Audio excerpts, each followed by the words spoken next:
Olá, boa tarde. Na verdade, agora já boa noite, né, a todas e todos.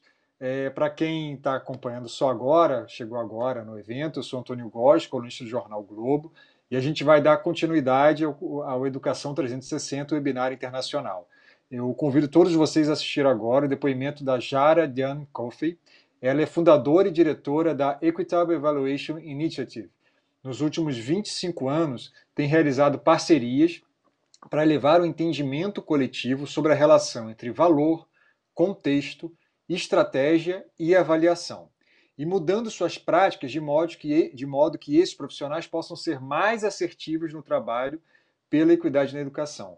A Jara se dedica a co-liderar, co-elaborar e a co-desenvolver a iniciativa de avaliação equitativa da educação com líderes de diferentes setores e disciplinas. Vamos assistir então o vídeo dela. Who am I? I am a descendant of free, stolen, and enslaved people. In the United States, I can trace from the 1600s on my paternal side, my people working, living on, and eventually owning lands from the territories of the Appomattox in Westmoreland, Virginia, and from the 1800s on my maternal side, working and living on the lands of the Monacan in Nelson Valley, Virginia, and the Lenape in Cuyahoga Valley, Ohio. I come to you today from the territories of the Coast Miwok, also known as San Rafael, California. My preferred pronouns are she, her, and hers. I founded and lead Luminaire Group and the Equitable Evaluation Initiative. I am in the third and final year of my American Evaluation Board service. I celebrated my 25th year of marriage in July. I own a home in Marin County, California. My parents live in Arizona, and I have been married for 50 years. And my dad said the other day on the phone, quote, "We are still in love with each other." My younger brother and his girlfriend live in Nevada. I was born in Philadelphia, Pennsylvania, and grew up in what is euphemistically referred to as the main line. I am a Sagittarian, tried and true, firstborn, INTJ. I love being in places where no one speaks English. I have an odd fascination with the Middle Ages. Museums are some of my favorite places in the world, although there's something about them that is just so very wrong. Water and champagne are my preferred beverages. I believe in a world where fairies exist. You now have a better sense of who I am. Now, what I say or do can better be put into context. You can think about how it might differ, complement, or challenge how you experience the world and the ways in which we might be in relationship with and to each other. Today, I want to give a little history, extend an invitation, share some things I've noticed in the US related to philanthropy, and lastly, offer emerging thoughts on what I think and refer to as the long game. But before I do, I want to share a few of the tensions that I hold in this work. Tension 1, being in front versus standing behind. Philanthropy likes a strong persona. They like to invest in people. How do I balance who and what I am so that my social and intellectual capital can be leveraged and that when I step behind or step aside, the effort thrives? Tension 2, building a thing versus moving a body of work.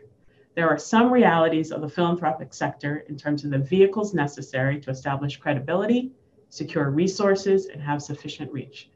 How to fight following the dollars and other people's expectations and potentially becoming something never desired. Tension 3, individuals versus organizations versus systems. Each of these have an important role in shifting the evaluation paradigm. They touch on values, behaviors, policies, practices, and ultimately culture. How do we balance the interplay between and among them? Tension 4, technical approaches versus creating conditions for change. We know and have all borne witness to how swiftly the move to technocratic and tactical fixes can happen, usually without fundamental changes in what and how we value. What's the balance to strike, and what and how should that be determined, and by whom? Hold these as I take us back in time into a future I believe we can manifest together. Origins matter. A brief history of evaluation practice in US philanthropy. We need to reflect on history because it sheds light on implicit and explicit beliefs, values, and intentions that frame our current approaches and frameworks. What I'm sharing is US history. Think about where there are parallels and differences. What are the implications? 1950s. High net worth individuals, most of whom were white male industrialists, began to create foundations and trusts that were primarily tax shelters. names like Carnegie, Ford, and Rockefeller. President Harry S. Truman publicly raised the issue in 1950, resulting in the passage later that year of a federal law that established new rigor and definition to the practice. 1960s. As a field, evaluation was a potential tool to answer questions related to accountability and how best to use the public dollar. This was a direct response to deeper and larger investments in social programs. Programs primarily designed to help those who needed it most, focusing on education, healthcare, and social programs, the Great Society. Efforts focused primarily on the individual. Words and concepts like longitudinal, baseline, scale, causal factors became commonplace and set the gold standard. That same decade, a more complete type of reform related to tax shelters and foundations culminated in the Tax Reform Act of 1969, which remains the controlling legislation in the United States. 1970s. Foundation leadership, remember, white male industrialists, capitalists, and scientists, smartly decided to get in front of Congress about how their charitable efforts were serving the greater good. Enter evaluation. The impetus was not about understanding how their efforts were achieving mission, but rather, the best defense is a good offense, is what we say in the US. In other words, foundations made the first move in defining what evaluation should be about, what it held as core questions, who it served, the stories evaluation told, and the narratives it reinforced. Evaluation tended to be about outputs, things done. It strove to simplify, standardize, streamline, and scale. 1980s, 1990s. Shifts in the federal sector left the growing field of professional evaluators without a place to practice their craft. Evaluation regained traction in the 1990s when professional evaluators saw foundations as a potential audience. They brought to their new workplaces mindsets and methods that serve them well when conducting evaluation research or longitudinal studies for the federal government or for research institutions. That brings us now to the third decade of the 21st century, with different players such as financial investors and technology influencers entering the field of social change. The world of evaluation continues to shift. Terms such as return on investment, social impact investment, and data science are entering the dialogue. It's getting crowded. Additionally, foundations, funders are stepping more into social change and systems change work. They're thinking and investing in efforts around power, organizing, narratives. There's been a shift from focusing on the individual to the collective, on policies, on structural and systemic interventions. The good thing is that evaluation and its meaning have constantly been challenged since the beginning of time by whomever and however it's been defined. So we have a history of self-reflection and change. So far, most shifts in evaluative practice have been driven by changes in, one, how foundations or funders are characterizing their work, responsive, strategic. Two, a deeper desire for evaluation to reflect values, multicultural evaluation, feminist theory. And three, a recognition that the who, literally the demographics of the evaluator, need to be expanded. These changes have led primarily to methodological shifts. We need more. An axiological stance, the invitation. Evaluation is the systematic process to determine merit, worth, value, or significance. That is the standing definition. What it fails to make transparent are the worldviews, beliefs, and values that inform that determination. The definition sits there without naming what is implicit given the origins. A white dominant frame is the reference point. Framing is important to the conversation about evaluation because it speaks to a tendency to accept what is consistent with the framing as normal, perhaps even right. Because framing is so unconscious and easy, the mind does not seek alternative hypotheses or challenge assumptions. In the US, an opportunity presented itself about 8 years ago to push on this in the philanthropic sector and to see what would happen. We were having more conversations in philanthropy about equity, which originally started as conversations around diversity and inclusion. Through both formal research and decades of experience, we, a team, made an offering to the field, really what we refer to as an invitation. We refer to it as the Equitable Evaluation Framework, and it includes both a set of principles and a set of orthodoxies, norms. Principle 1, evaluation and evaluative work should be in service of equity, both means and ends.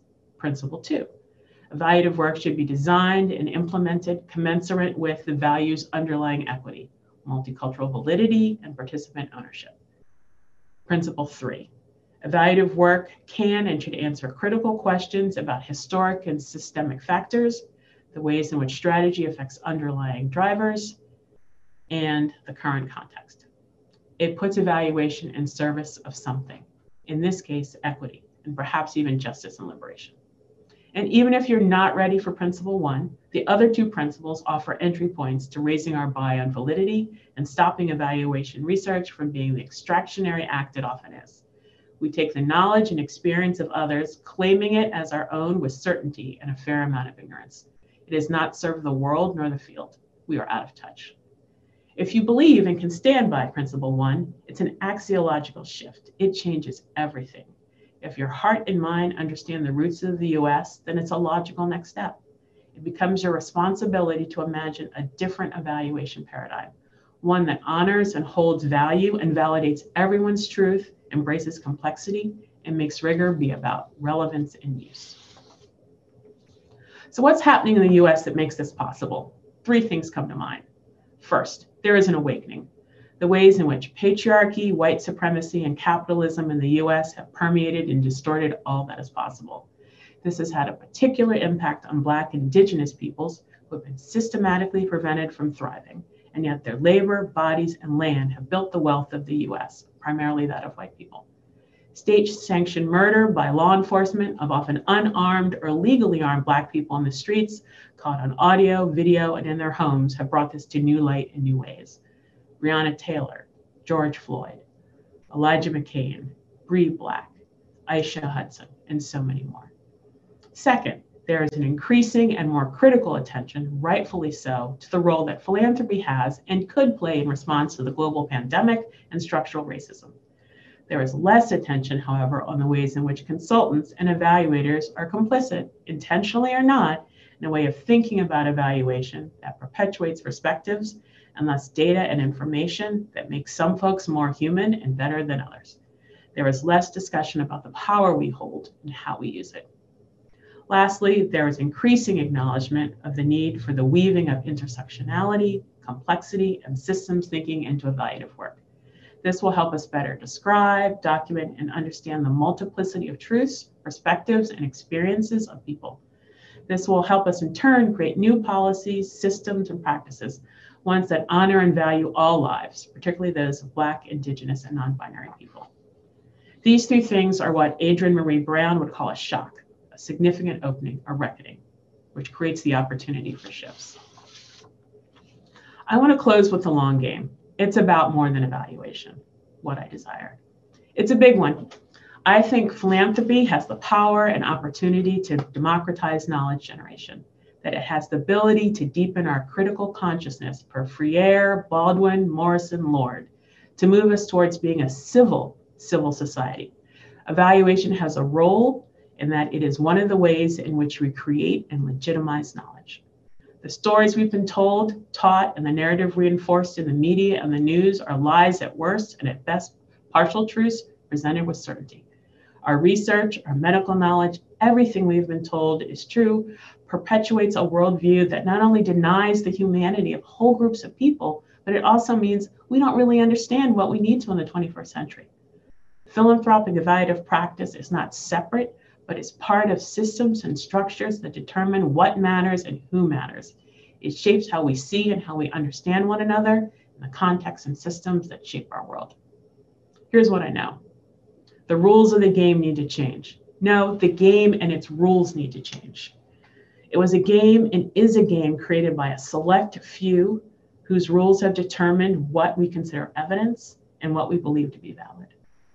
2, we cannot afford the field's practice of evaluation and research to not be about something. The veil of neutrality and objectivity perpetuates a white dominant frame. This limits and dehumanizes. I propose until achieved, evaluation and research need to be in the pursuit of equity, justice, and liberation. Our efforts have to be about contributing to improving critical consciousness and civil society. People have died for rights systematically being taken away from us around the world. We have to be about stopping that. Our curiosity, personal pursuit of knowledge, and egos must take backseat to a world of growing injustice, cruelty, and suffering. We need spaces and places for those who seek a new way to approach evaluation research, to join others, to create a paradigm that reflects the complexity of the 21st century and the multiplicity of truths that coexist. It's a lot, I know, but at this stage of my game, I'm a big go big or go home. I want to leave it all on the stage. So as I bring my remarks to a close, I have a few questions for your consideration. 1, given the origins of evaluation practice here in its state of development, what values and intentions, implicit and explicit, shape how you conceptualize knowledge, evidence, and rigor, all of which are central to how we think about evaluation? 2, how does our definition of equity influence what I understand to be a focus on equality here? How does equality inform evaluative practice? Think both means, the how, and ends. What is different as a result? 3, as you think about the equitable evaluation framework principles and even the orthodoxies, what is resonating with you and what is challenging you? And lastly, returning to the tensions shared at the beginning, which ones are more present for you given who you are and how you are or how you wish to be in the world? Obrigado. Bem, como vimos aí, essa discussão, né, sobre a avaliação, ela fala muito do contexto americano inicialmente, mas as perguntas que ela coloca no final certamente fazem sentido para todas as realidades, inclusive a nossa brasileira, né? Assim, essa não é uma questão só dos Estados Unidos ou do Brasil, e eu diria também que a avaliação está na essência dos educadores, né? Desde o início os educadores avaliam, inclusive em sala de aula, aos seus alunos, mas a gente tem visto aí no mundo todo uma reflexão grande sobre o papel das avaliações, o que nós esperamos. A avaliação, a crítica de que a avaliação muitas vezes se tornou uma avaliação apenas, como diz o professor Francisco Soares, uma avaliação da aprendizagem e não uma avaliação, por exemplo, para a aprendizagem. E a Jara traz questões ainda mais amplas, né? Não só da avaliação de sala de aula, do professor, mas a avaliação do investimento que a gente faz, de que sociedades fazem na educação, e trazendo esse olhar da equidade. É muito importante, né?